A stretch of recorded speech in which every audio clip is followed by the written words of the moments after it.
It's a tournament that keeps growing. The number of teams participating has tripled in size in just 3 years. It's a tournament named after a man whose passion was softball.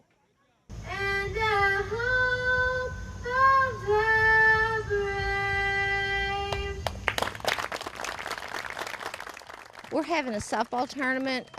We started 3 years ago. 3 years ago we had 6 teams. Last year we had 18 teams, and this year we've got 20 teams. When Daddy passed away, we decided to do a tournament in his honor to keep his memory alive, because he taught for over 40 years and he umpired for over 60 years.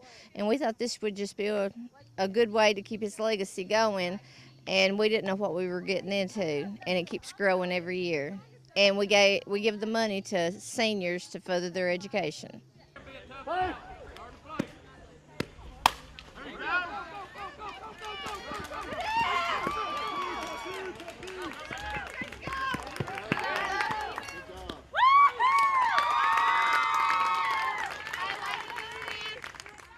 The coaches have told me that they like what it stands for, that it's a benefit, and the coaches tell one another. Every year they tell a buddy and they tell a buddy. That's what they've told me.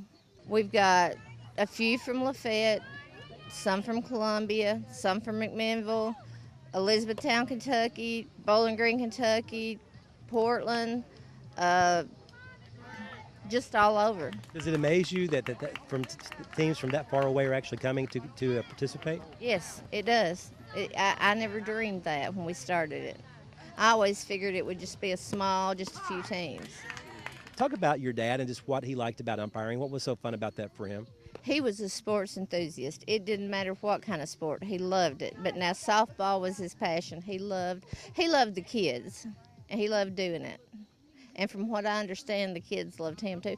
But of course, when me and Teresa and Sheila were small, we played. We played on his team, and then when we got too old to play, he continued to coach for just a couple of years, but then he quit coaching and just continued to umpire. And talk about just how your dad and your mom were instrumental in getting softball fields built in this town, and why they were so instrumental in the first place. Why did they care so much? When we started playing, I don't know if a lot of people remember, but we had a men's and women's league, and the men and women's league was on up further behind Central, and we had to use their field.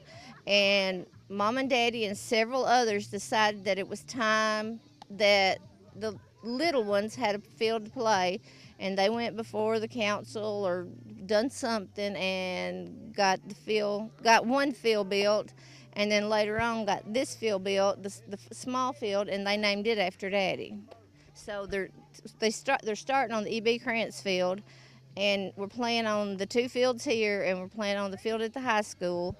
And it'll start on the E.B. Krantz field and finish up on the E.B. Krantz field. And the last ball game is supposed to start at 1 a.m. And so of course it'll always get behind, so who knows what time it'll actually start. How crazy is that? It's pretty crazy. Because you're trying to get 20 teams all playing, I'm assuming at least 2 games, is that right? 3. At least 3 games. Okay. Yeah. And so you have to use all the different fields. Has it amazed you what this has become after all these years? I mean, and how difficult of a process is it to getting all the umpires hired and the teams here, that kind of thing? It's pretty crazy, but we've had a lot of help.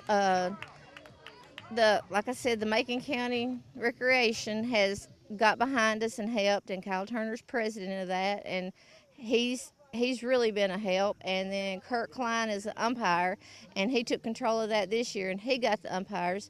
So I haven't had to do any of that, which is a huge help. And I usually do all the calling of the teams, and I usually talk to each coach maybe 10 times during this process.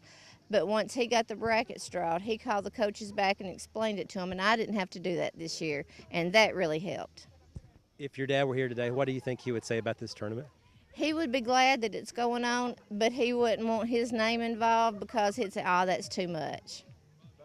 You know, he never wanted to take credit for anything. But chances are E.B. Krantz would be very pleased to see so many little girls still have an interest in playing softball. Reporting in Lafayette, Barry Hyatt, NCTV.